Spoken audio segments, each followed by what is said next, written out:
ఆంధ్రప్రదేశ్ ప్రభుత్వం కేంద్ర ప్రభుత్వంతో కలిసి మత్స్యకారుల సంక్షేమం కోసం అమలు చేస్తున్న ప్రధానమంత్రి మత్స్య సంపద యోజన పథకం ద్వారా కావలి నియోజకవర్గ మత్స్యకారులకు శనివారం భారీ స్థాయిలో సబ్సిడీపై మత్స్య పరికరాలను పంపిణీ చేశారు. కావలి పట్టణంలోని తెలుగుదేశం పార్టీ కార్యాలయంలో జరిగిన కార్యక్రమంలో మత్స్యశాఖ అధికారులు పార్టీ నాయకులతో కలిసి కావలి ఎమ్మెల్యే కావ్యకృష్ణారెడ్డి 35 మంది లబ్ధిదారులకు బోటులు, వలలు, ఇంజిన్లను అందజేశారు.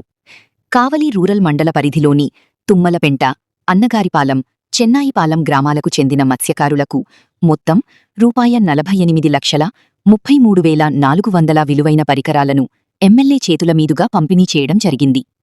ఈ సందర్భంగా ఎమ్మెల్యే కావ్యకృష్ణారెడ్డి మాట్లాడుతూ మత్స్యకారుల అభివృద్ధి మరియు సంక్షేమమే రాష్ట్ర ప్రభుత్వ లక్ష్యమని స్పష్టం చేశారు.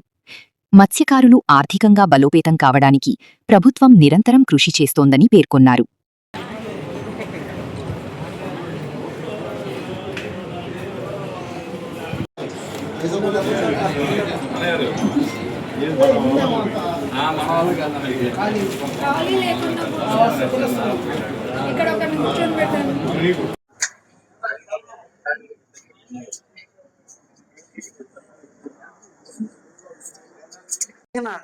లేదంటే ఉప్పాడ అక్కడంతా 60 లక్షల బోట్లు ఉన్నాయి. వాటికనే రండి, దానికి కూడా సబ్సిడీ వస్తుంది.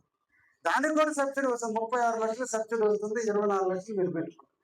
ఈరోజు చూడండి, ఎక్కడ పాండిచ్చేరి, ఎక్కడ కరైకల్లు, ఎక్కడ మ్యాంగళూరు నుంచి, చెన్నై నుంచి ఇక్కడ చేపలు పట్టుకోగా మనకెందుకు దొరకదు ఆ చేపని ఆలోచన రావాలి తప్ప, ఇంకా మేము ఒడ్డుని అల్లాడదాకా 2 కిలోమీటర్లు పోతాం, ఒక వలేసి వస్తాం, ఇంటికి అన్నానికి వస్తాం, వాళ్ళు బోట్లు కట్ చేస్తున్నారు, వాళ్ళు కట్ చేస్తున్నారు. కట్ చేసే స్థాయిని కట్ చేస్తున్న వాళ్ళ స్థాయి నుంచి మీరు కట్ చేసే స్థాయి దాకా మీరు ఎదగాలి. కానీ ఇంకా వాళ్ళ మీద మనం బతికేదండి. ఎక్కడో ఉన్న తమిళనాడు మన ఊరికి వచ్చి పథకంగా మన ఊళ్ళో వైపు పుట్టి మన ఊరి నుంచి సంపాదించకూడదు. కాబట్టి అన్ని అవకాశాలు ఈరోజు మనకు వచ్చినాయి. మీకు ఎట్టి పరిస్థితుల్లో నేను 2029 ఎన్నికల నాటికి ఊరికి 4 బోట్లు ఓనర్లు తయారవ్వాలా. అది మన మత్స్యకారులు అయ్యి ఉండాలా. మీకు తెలీదు, అన్ని కులస్తులకు కూడా బోట్లు ఇవ్వచ్చు. కానీ నేను ఎవరిని ఎంకరేజ్ చేయగల. నాలాంటి కొంట స్టార్ట్ చేస్తే మీలాంటి వాళ్ళందరూ డ్రైవర్లుగా కూర్చోవాలి. కానీ మీరు ఓనర్లుగా బతకాలి. ఇంకా కూడా మీరు నలుగురికి జీవనోపాధి ఇచ్చేటువంటి స్థాయికి మీరు ఎదగాలి. అది కాబట్టి మీరు ఊరు ఆధారపడదు. జరుగుద్ది. మనం ఒకప్పుడు రోయలగుంటలు వేసేటప్పుడు మనకు తెలుసా, రోయలగుంటలో సక్సెస్ అవుతాని ఆ రోజు పిక్కిమంటే వేయలేదా?